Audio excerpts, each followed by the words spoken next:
Ito po nagiging problema natin. Pag nagkakaedad, nagbabara yung mga ugat natin. Okay?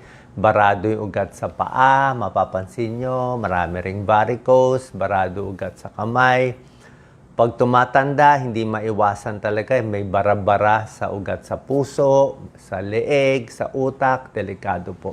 So, anong gagawin natin para gumanda daloy ng dugo? Di ba? Yan, mga home remedies, tuturo ko sa inyo. At mga pagkain, may mga pagkaing pampaganda ng blood circulation. Kaya kung may problema kayo sa puso, barado sa utak, barado sa paa, yan, papakita natin. Ayan, no, tubig, babad sa mainit, massage, papakita natin. How to improve blood circulation. Mga home remedies muna to. Puwera pa dito sa mga gamot ng doktor. Iba pa po yung gamot ng doktor, papacheck up po kayo. Pero itong home remedies, malaking tulong. Yan.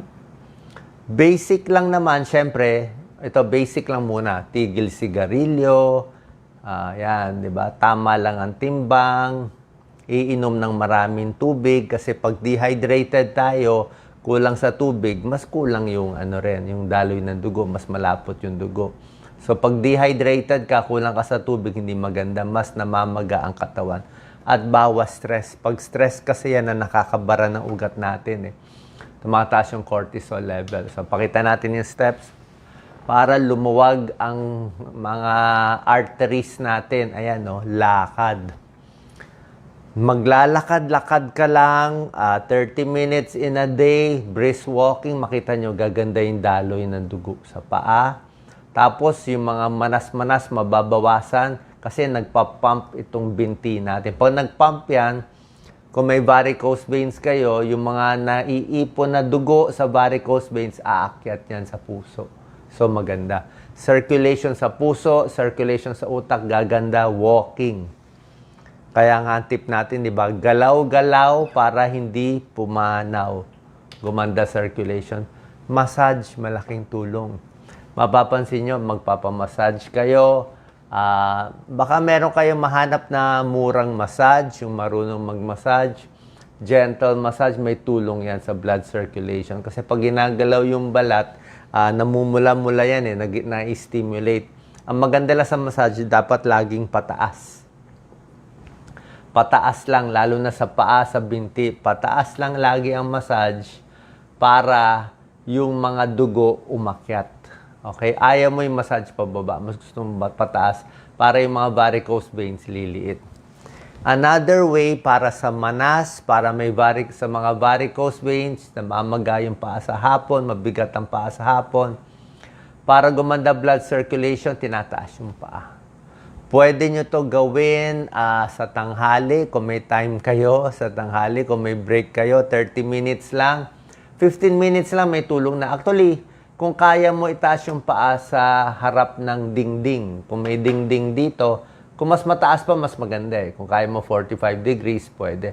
Pero yung 90 degrees, masyadong mahirap, masakit sa likod So, mga ganyan, pwede na. Kung hirap kayo, mga ganito, mga 30 degrees, pwede na yan. So, 15 minutes to 30 minutes lang, yan. I-relax nyo lang, bababa yung mga dugo.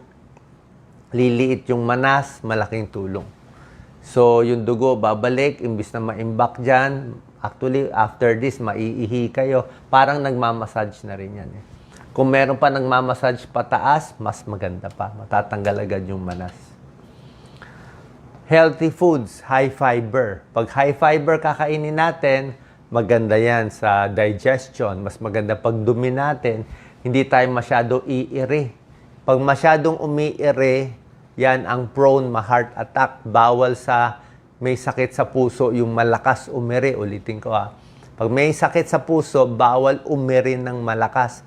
Yun ang nakamamatay. Okay? Marami namamatay sa banyo kasi nga may sakit sa puso, pilit ire. Pag umiiri tayo, kumikipot yung daanan ng coronary arteries, nahihirapan yung puso, nagkukulang ang blood supply, doon nagkaka-angina. Kasi yung pag-ire, hindi maganda yung epekto sa puso. Yan pa. Kailan pupunta sa doktor? Oras na nagbo-blue ang kamay, nagbo-blue ang paa, nagsusugat na sa paa. Baka diabetic, may sugat sa paa, may problema sa nerves, may problema sa artery. Pag tumatanda, hindi rin pumapangit din yung daloy ng dugo. Diba? Mas namamanhid yung paa. Mas nababawasan yung mga buhok sa paa at nagsusugat-sugat. Delikado po. Pwedeng tumaas yung sugat niyan. Diyan tayo magpapacheck sa doktor. Slow healing, cold extremities, nangingimay, tingling of the feet and hands, nagbublue, paminsan pag malamig, pa-check sa doktor. Baka may baradong ugat. Ano naman yung mga pagkain kakainin natin para gumanda yung blood circulation? Hindi lang to para sa may sakit, kahit healthy ka. Kung mahilig ka mag-exercise, nagbabike ka, tumatakbo, maganda to para gumanda palalo ang blood circulation. Kung kayo athletes, mas kailangan nyo to. Tulad na sinabi ko, tigil bisyo, tigil sigarilyo, exposure sa air pollution, yan naman nakakabara, bawas stress. Tignan muna natin ano ang sintomas ng poor blood circulation. Ano yung senyales? 10 to. Pinakita ko na iba, di ba? Yung namamanhid, nagbo-blue. Pero yan, pwede mo Doc Lisa pakita. Namamanhid ang kamay at paa. Yan, poor blood circulation yan sa artery. Persistent fatigue and tiredness. Yan, baka medyo barado yung ugat sa paa, kaya hindi na makalakad, sumasakit. Nawawalan ng buhok sa paa. Diba? Ibig sabihin, parang puno Pag nagkulang ng supply yung puno, namamatay yung mga dahon-dahon. Namamaga ang paa, may manas. So baka may varicose yan. Ayan varicose veins. Number 5, senyales. Nag-iiba yung kulay, nagbo-blue. Okay? Pag nalalamigan, cyanosis tawag dyan.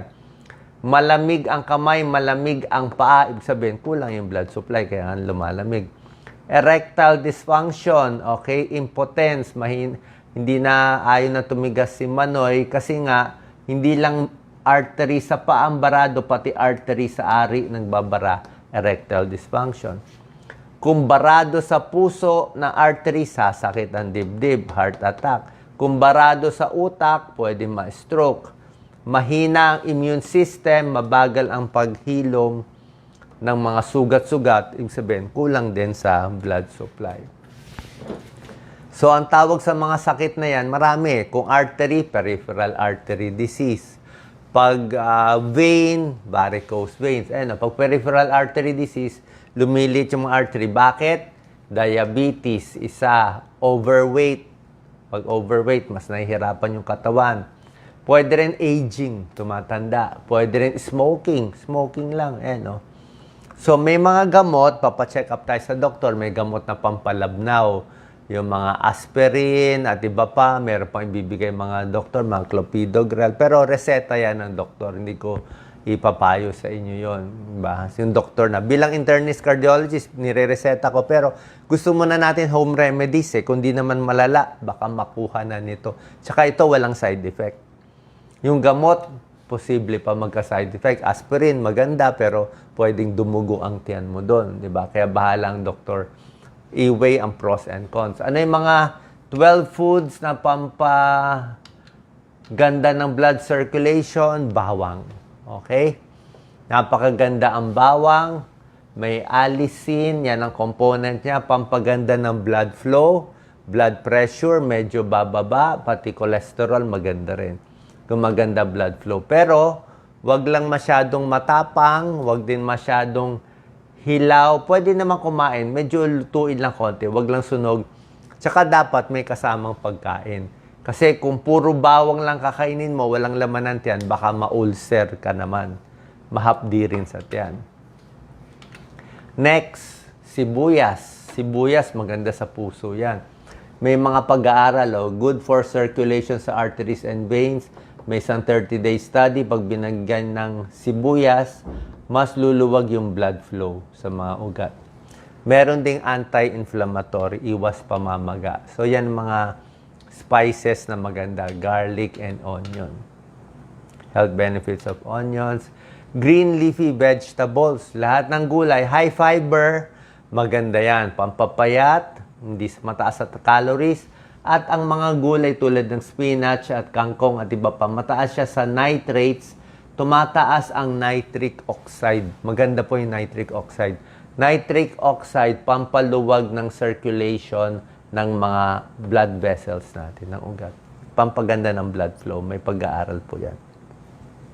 Hindi naman very big study. Maliliit lang mga study, mga 27 people, 50 people, pero positive naman ang mga resulta. Tsaka wala namang masama pagkain lang. Ito maraming pag-aaral. Omega-3 fatty acids, fatty fish, itong mga isda, salmon, pwede rin bangus, tilapia, tuna, sardines, lahat yan, proven yan. Omega-3 fats, para hindi magbuo-buo ang dugo, ang platelet, huwag magbuo-buo. Pampaluwag ng artery, pag irregular ang tibok ng puso, magiging mas regular. Sa blood pressure, okay na rin siya. Sa cholesterol, maganda siya. Ayan, no? Pag pinakain ng fish or fish oil, gaganda ang blood flow sa paa. Ito, proven to. Binibigay talaga to. So, pwedeng fish oil o isda mismo. Kamatis. Ayon sa pag-aaral, yung kamatis, hindi lang yan pang puso, hindi lang yan anti-cancer, hindi lang yan lycopene.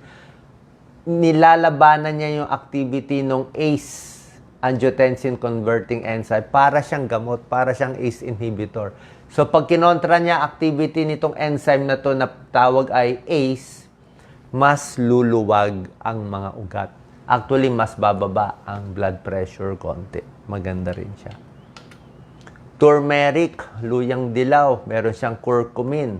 Nagpapataas din ng nitric oxide production. Okay? Ang turmeric, luyang dilaw, sama mo na yung luya mismo, number 7, maraming pag-aaral na yan. Pampababa ng blood pressure, pampaganda ng daloy ng dugo. Okay? Pwede rin sa ubo, sa boses. Huwag lang masyado matapang tulad ng sinabi ko. Kung sa labat man, huwag masyado matapang. Lulutuin din konti. Citrus fruits. Ano ba mga citrus fruits? Orange, dalandan, lemon, calamansi, suha, lahat yan. Mataas sa vitamin C at anti-inflammatory yan. Mataas sa vitamin C. Maganda vitamin C. Maganda sa blood flow, maganda sa nitric oxide. Yung mga pinainom nga ng orange juice, so, nangyayari improve blood vessel function. Yan, baba pa blood pressure at iwas stroke. May pag-aaral, iwas stroke ang mga oranges. Lahat ng berries maganda. Okay? Strawberry, cranberry, wala tayo ng mga cranberry, raspberry. Pero ang strawberry, meron niya sa Baguio, mura lang, napakaganda. Anti-cancer properties, antioxidant, maganda rin pala sa blood flow. Okay? Maganda sa puso. Ayan, no?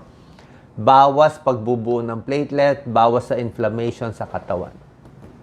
Yan, basta malinis lang ang strawberry. Huwag lang lagyan ng maraming asukal. Cranberry, blueberry, raspberry, basta berry, very, very healthy. Walnuts.